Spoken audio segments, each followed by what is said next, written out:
नमस्कार मंडळी. कधीकधी भुकेचे प्रमाण प्रचंड वाढलेले असते. त्यात मग असे गरमागरम पौष्टिक धपाटे खायला मिळाले की अगदी सोन्याहूनच पिवळे. होय मंडळी, आज मी तुम्हाला अगदी उत्तम प्रकारे भरपूर दिवस टिकणारी खमंग भाजणी कशी बनवायची, त्याचे किती प्रमाण घ्यावे जेणेकरून तुमची थालीपीठं अजिबात चिवट चिकट तुकडे न पडता अतिशय खमंग खुसखुशीतच होतील.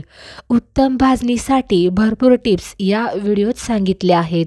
त्यासाठी व्हिडिओ हा शेवटपर्यंत पाहून चॅनलला सबस्क्राईब करा.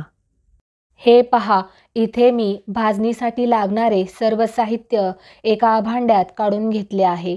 घरातील नेहमीचा ग्लास आणि वाटी याने सर्व साहित्य मोजमाप आपण करून घेऊयात.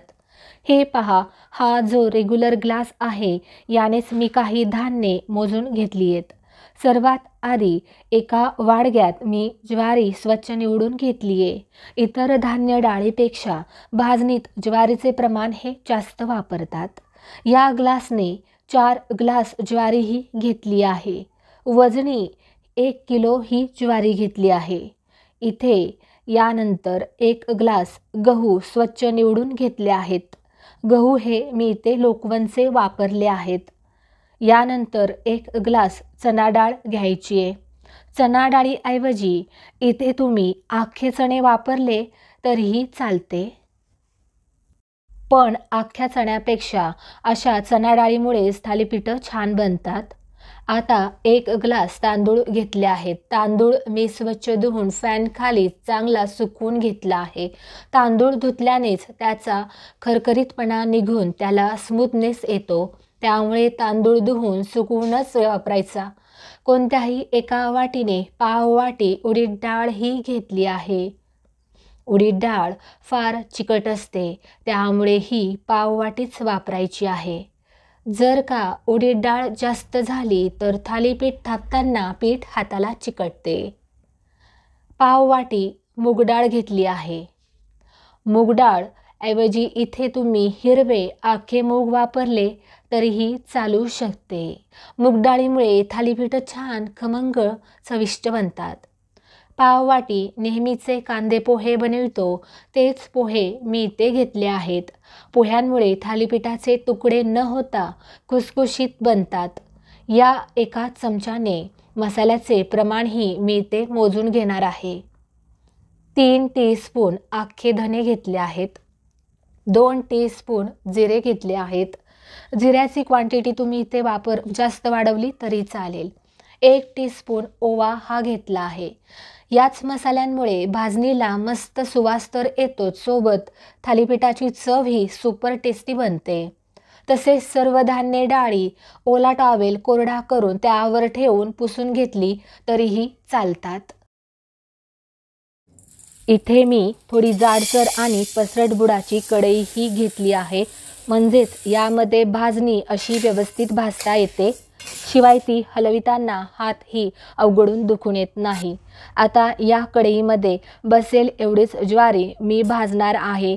हे पहा, सगळीच ज्वारी इथे व्यवस्थित भाजता येत आहे. गॅसची आच ही मध्यम ते मंद ठेवायची आहे. चांगली ज्वारी फुलेस तोपर्यंत ज्वारी भाजून घ्यायची आहे. डाळी व धान्ये हे भाजण्यासाठी वेगवेगळा वेळ लागतो.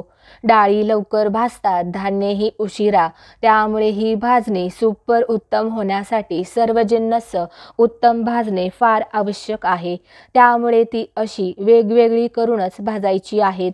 हे पहा, तुमच्याशी बोलता बोलताच ज्वारीचा तडतड असा आवाज येतोय. याचा घमघमाट अख्ख्या किचनमध्ये दरवळला आहे. म्हणजेच ती मस्त भाजली आहे. आता ही ज्वारी आपण पसरट मोठ्या भांड्यात काढून घेऊयात. आता पुढचे धान्य आहे गहू. कढईलाही छान ताव आलेला आहे. ती गरमच आहे. यात आता हे गहू घालून घेऊयात. गॅसची आच मंदच ठेवली आहे. गहू असे सतत कढईत हलवायचे आहेत, म्हणजे एकसारख्या रंगावर ते खमंग भाजले जातील. हे पहा, गहू छान टपोरे होस तोपर्यंत शेकले आहेत. मस्त फुलले देखील आहेत. हलके फुलके झालेले आहेत. हे देखील पसरट भांड्यात काढायचे आहेत. इथे गहू भाजण्यासाठी मला 8 मिनिटे लागली. लागोपाठ सगळी धान्ये डाळी भाजून घ्यायची आहेत. ही धान्ये भाजायला जास्त वेळही लागत नाही. मस्त खमंग प्रत्येक धान्य भाजायचे आहेत. अजिबात त्यांना करपवायचे नाही. करपटपणामुळे थालीपीठ छान लागत नाही.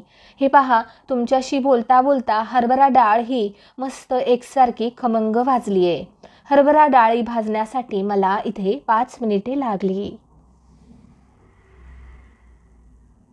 आता तांदूळही अगदी असे फुलेस तोपर्यंत छान भाजून घ्यायचे आहेत. मध्यम आचेवरती इथे गॅस केलेला आहे. भाजल्यावर तांदूळ आणखीन थोडे पांढरे शुभ्र होऊन ते फुलतात. इथे मी रेशनचाच तांदूळ वापरला आहे. ते थोडेसे सोनेरी रंगावर आले की गॅस बंद करून तांदूळ पसरट भांड्यात काढायचे आहेत, म्हणजे त्यांना पाणी सुटत नाही.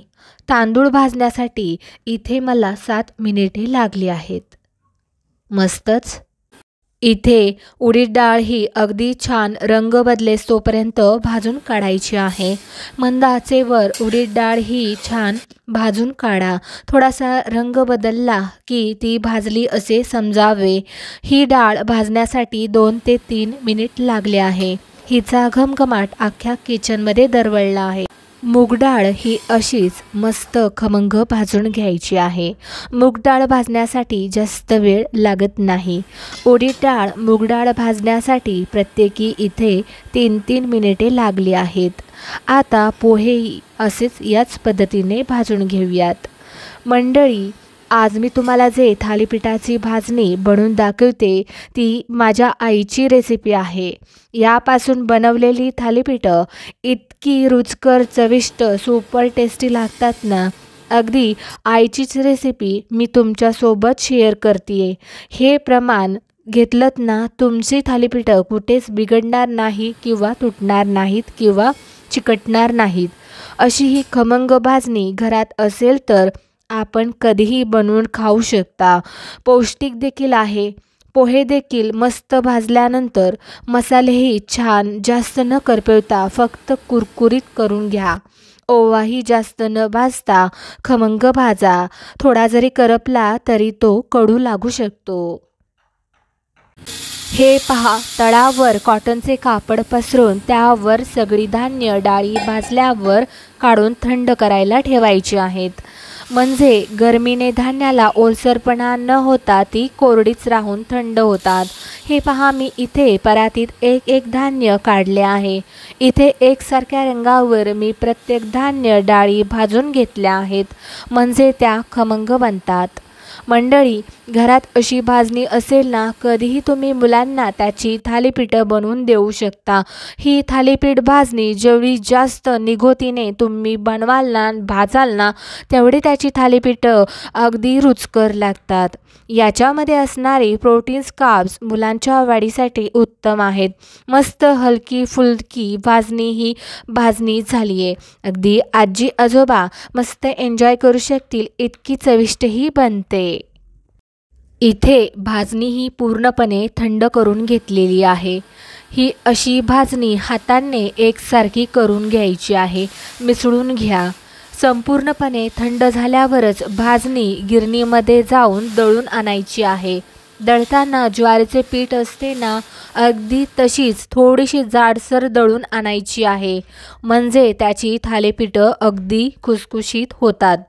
भाजणीचे पीठ दळून आणल्यावर पूर्णपणे थंड करायचे आहे. थंड झाल्यावरच ते हवाबंद डब्यात भरून ठेवायचे आहे. भाजणी 3 ते 4 महिने घरात आरामात टिकते, खराब होत नाही. फक्त डब्यातून भाजणी पीठ घेताना पिठाला ओलसर हात लावायचा नाही, म्हणजे त्या पिठात आळ्याजाळ्या होणार नाही. चला तर मग आता याचं मी पीठ करून आणते.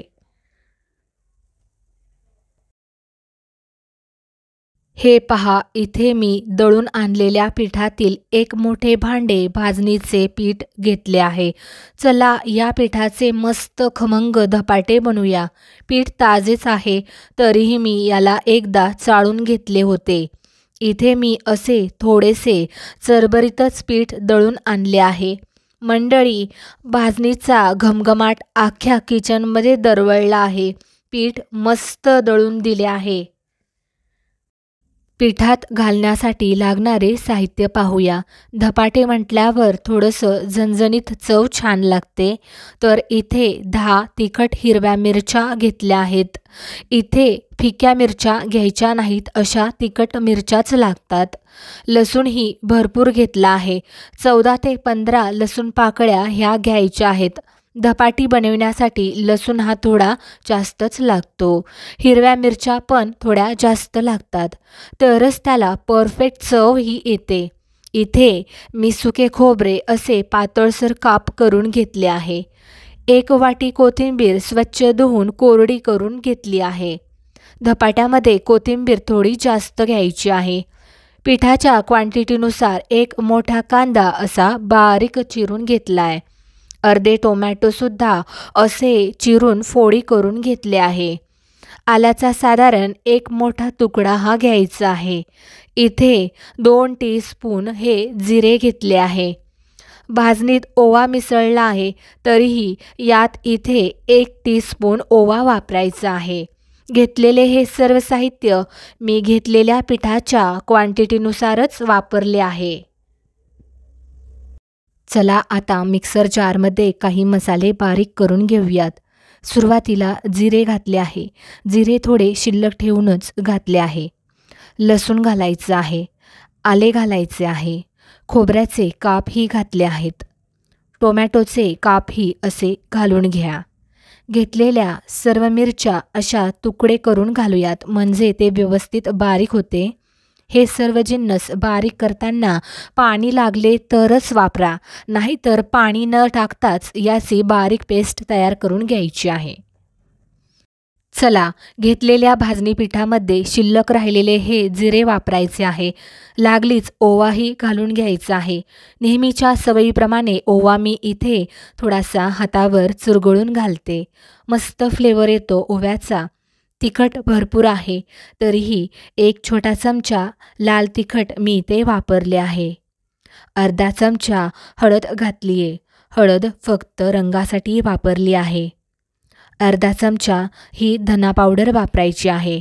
आता आपण जो कांदा कापून घेतला तो मी तेलावर हलकासा भाजून घेतला, म्हणजे त्याचा कच्चेपणा निघून जाऊन धपाटी पिठाला पाणी सुटत नाही.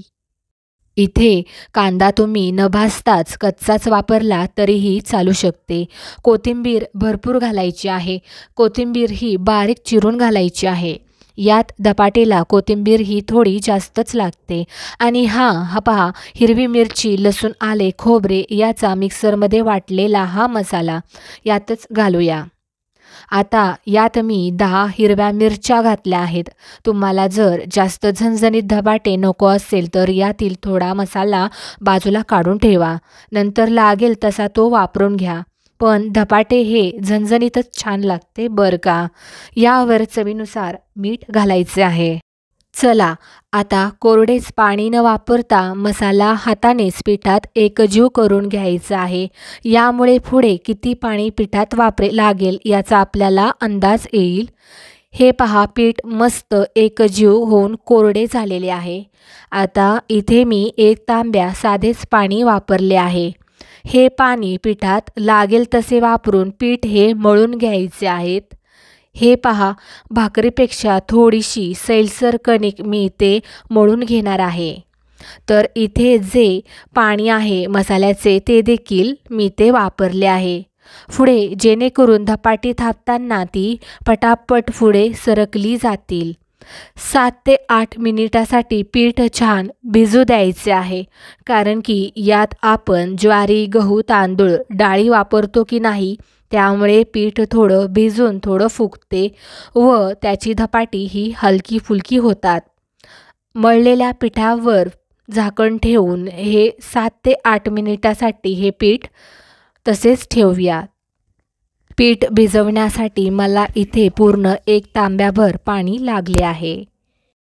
पूर्वतयारीमध्ये मी इथे एका वाडग्यात साधे पाणी घेतले आहे. त्यात असे हे कॉटनचे कापड पाण्यात डीप करून ओलसर करून घेते. हे माझे नेहमीच्या वापरातील कापड आहे. तुमच्याकडे कॉटन रुमाल असेल तो वापरला तरीही चालेल. कापड चांगले पिळून घेऊन असे पोळपाटवर अंथरून घ्या.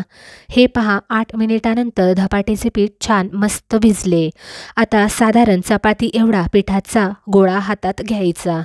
आता हा पिठाचा गोळा थोडंसं पाणी घालून सैलसर करून घ्या. ही क्लिप माझ्याकडून स्किप झाली आहे. आता त्याला असा गोल आकार द्यायचा आहे, म्हणजे धपाटीही व्यवस्थित थापता येतील.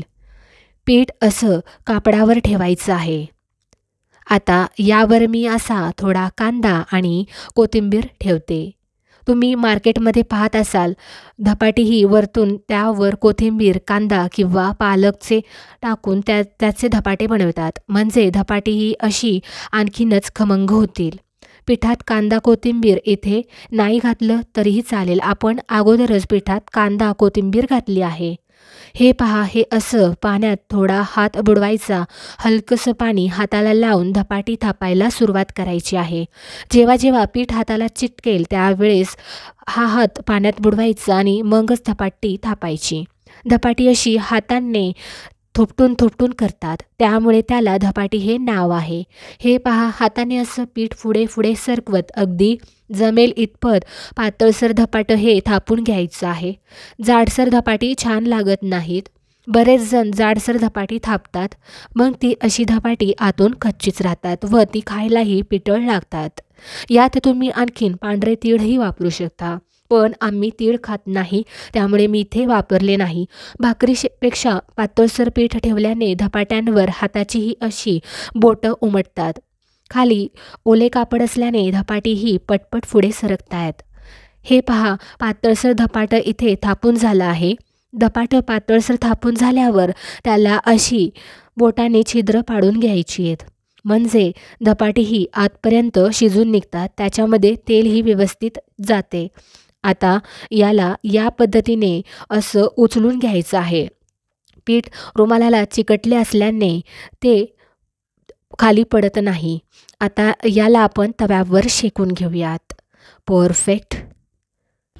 तव्यावर तेल चोळून छान गरम करून घेतलं आहे. यात तेल घालायचं. तुम्ही लोणी तूपसुद्धा वापरू शकता. गॅस मंद आचेवर ठेवलाय. ही धपाटी अशी उचलून या पद्धतीने तव्यावर ठेवायचं आहे. आता थोडं पाणी या कापडावर ठेवून पाणी एकसारखं कापडावर चोळून घ्या. हे पहा, असं अलगदपणे उचलून कापड ओढून काढायचं आहे. कापडाचा वापर केल्याने धपाटी तव्यात व्यवस्थित सोडता येतात. धपाटीवर कडेने तेल सोडा, छिद्रामध्येही तेल सोडा.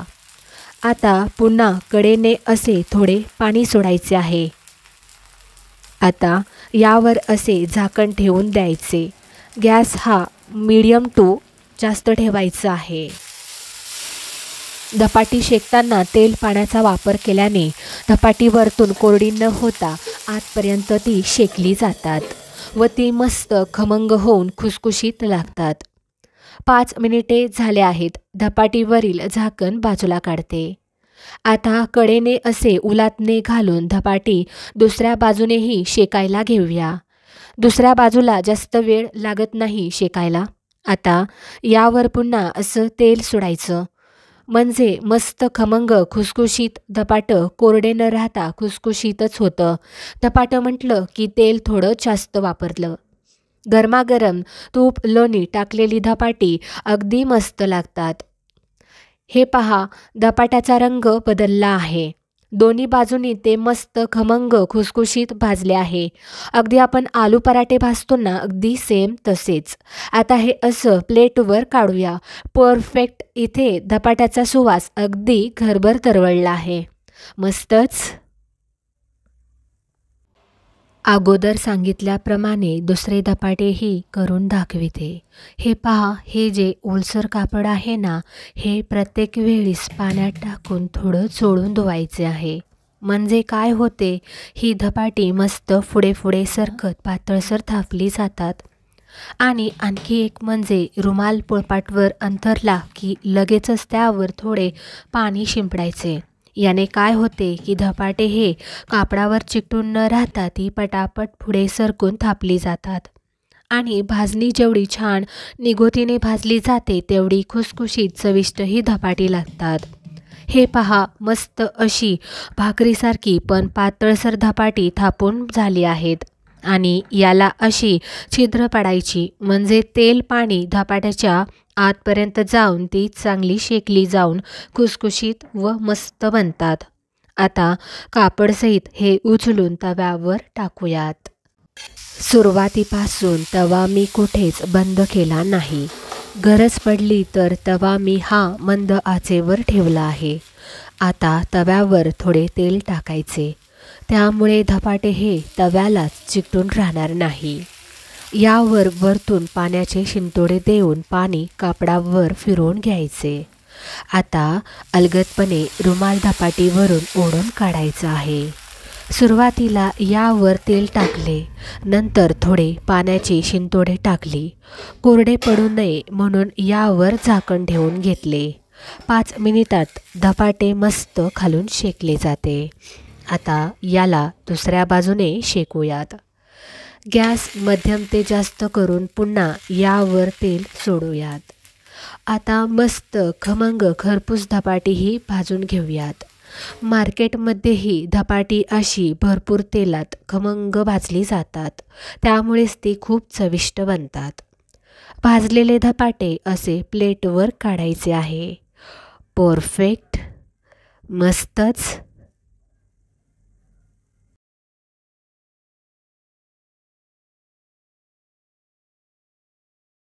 हे पहा, इथे मी सर्व धपाटी बनवून घेतली आहेत.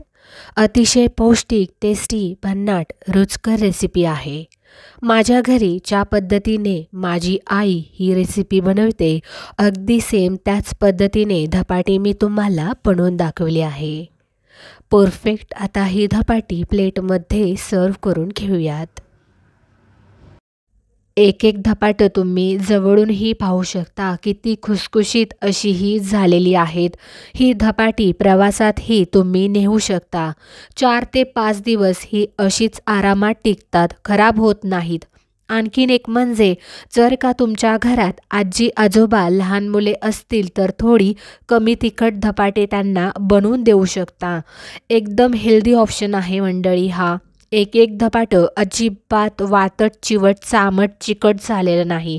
अगदी मस्त खमंग खुसखुशीत रुचकर हे धपाटे झालेली आहेत. धपाटं आतून कसं झालं आहे ते मी तुम्हाला पुढं दाखवणार आहे. बघा किती मस्त अशी खुसखुशीत ही धपाटी झालेली आहेत. अशीच तुम्ही खाल्लीत कोरडी तरीही चालू शकते. आता हे धपाटं आतून कसं झालं आहे ते मी तुम्हाला दाखवणार आहे. अशी ही खमंग खुसखुशीत धपाटी मी इथे चटणी दह्यासोबत शिवाय लोणच्यासोबतही सर्व केलं आहे. आणि थंडीचे दिवस असतील तर तुम्ही इथे दही नाही वापरलं तरीही चालेल. बघा किती सहजपणे हाताने ही धपाटी मोडतायत. आता मी हे दह्यासोबत खाऊन दाखवते. मला मंडळी दह्यासोबत धपाटं खायला खूप छान लागतं आणि आवडतंही. हा माझा स्पेशल मेनू आहे. परफेक्ट. बघा अतिशय रुचकर झालेलं आहे. ही धपाटं तुम्ही गुळासोबतही खाऊ शकता. अतिशय टेस्टी लागतं.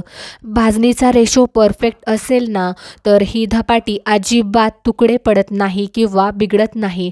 मंडळी भरपूर टिप्ससहित अगदी पारंपरिक पद्धतीने मी तुमच्यासोबत ही रेसिपी शेअर केली आहे. इथपर्यंत व्हिडिओ पाहिला असल्यास प्लीज व्हिडिओला लाईक, शेअर, कमेंट आणि रेसिपी नक्की ट्राय करून पहा. कशी झाली ते कमेंट करून सांगा. भेटूयात अशाच एका नवीन रेसिपीमध्ये. तोपर्यंत मस्त खा आणि हेल्दी राहा. धन्यवाद.